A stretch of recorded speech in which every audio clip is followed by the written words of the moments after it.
Hey folks, it's Archer, and this is my update of the Martin case.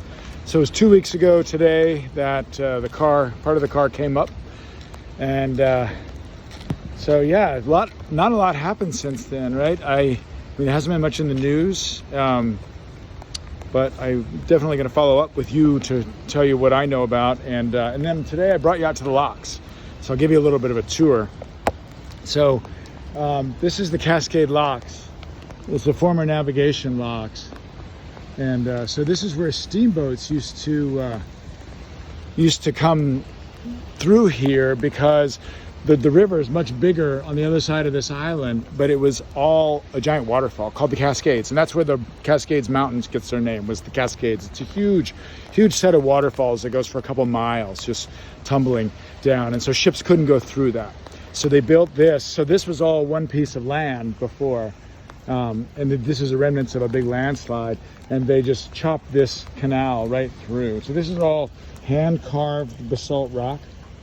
This is where the pistons used to be that would open and close the doors, so you can see some of the infrastructure here. So I'm across this footbridge, and this footbridge is new. This was put in the 70s, so it's 40 years ago, but newer than when the Martins were here. So how do the Martins get into the river? That's the question. I mean, I said I'd answer some questions on these. So I believe that that they parked right where I parked, right there. And they parked there, or they drove in accidentally. That railing that's there now, there was no railing there before. There's a railing there, you can see, and there's even parking stops. But I think in the 50s, there actually was a door. You see that curved section? There was a giant door there. The iron door was still in that spot, and that made it so in the late 40s the door was there, so you couldn't drive in, and then the door got taken out in the flood in 48, and then I think from 48 to 58 there was really nothing to stop you driving over the edge. So people would, you could come from town, you could come up here and park, and I see people all the time come and just park or cross the bridge, but for however reason they did it, or for whatever reason, the car went in here. Now, I believe the car probably ended up right about there, and it stayed there for months. From December, January, February, March, April, and then May. That's when the car started rolling, because that's when the snow melt is coming through. So then, car starts rolling, so maybe the car is someplace on the bottom. This is about 40 feet deep here. You can see how much current is here. It's just boiling. Boiling. So the car probably ended up right about here on the bottom for about 6 months, and then it started rolling, and that's when the two youngest daughters, Sue and Gina, floated out. Now the pit, I'll walk you down the pit.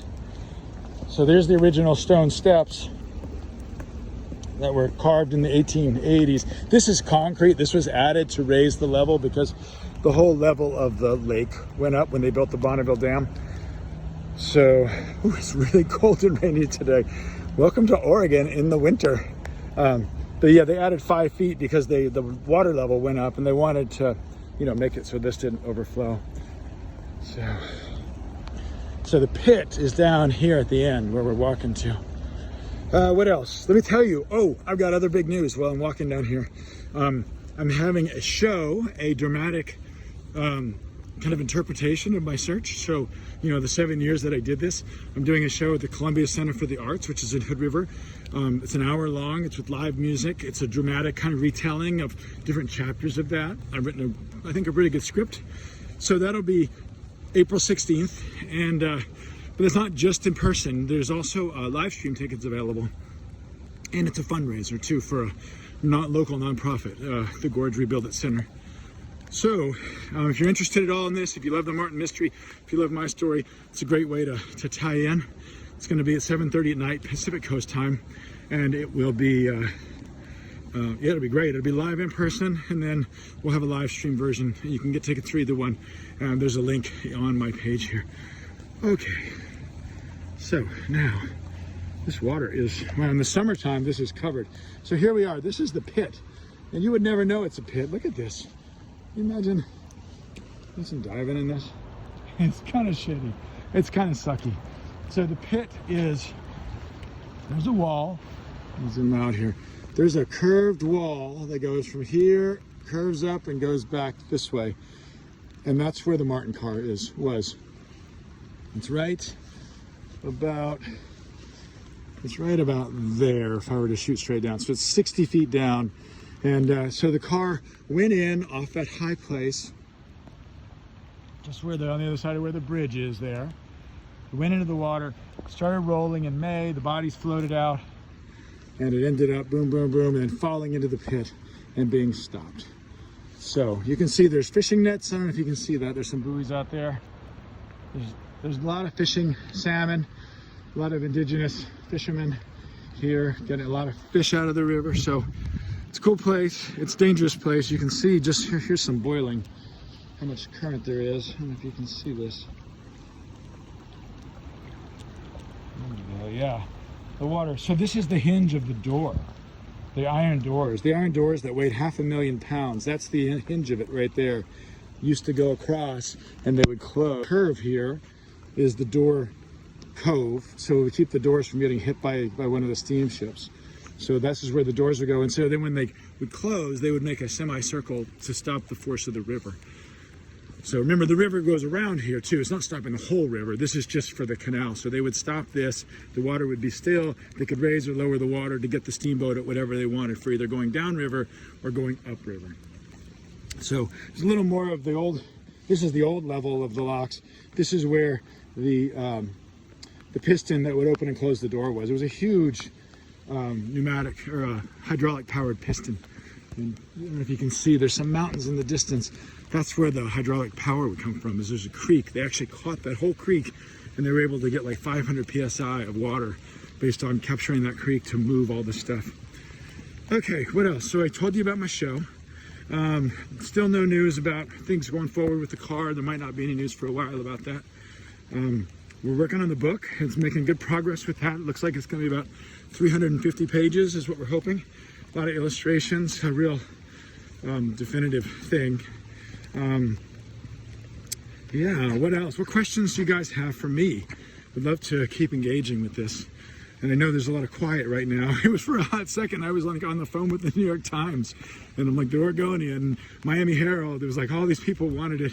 And then the weekend came, whatever that weekend was, after the Friday of the crane. And then nothing. So, you know, I've been working in solitude and silence for 7 years. So it was a little bit of a hot minute of a lot of attention, and then back to where we were, which is being here in the driving rain when it's cold. At least I'm not diving today, so that's nice. Because this place is, you know, as you can see, there's nobody here. There's rarely, I mean, there's people in the summer come down here a lot, but it's just, you know, it's a lonely place to work. So here's the steps. You can see it's pretty nice, and it's all carved basalt, which is like a local lava stone. There you go. You can kind of see the high point. So that's where the car went in.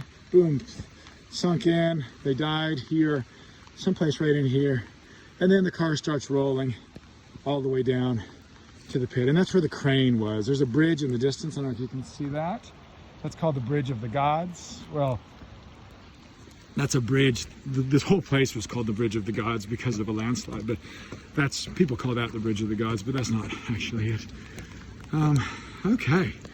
So, anyway, I will definitely keep you updated if anything is going on with car recovery or with the case or VIN numbers and all that. That should come out pretty kind of soon. So hopefully I'll have some news maybe by next week about that. And I really appreciate all the interest and enthusiasm. And hope you enjoyed this little tour. And if you ever want to come to the locks and have me give you a tour, like if you're around here and you want to get together a group of people, I would love to do that. And we would donate the proceeds to the museum here, and we come up with some deal. So, all right, thanks. Stay dry.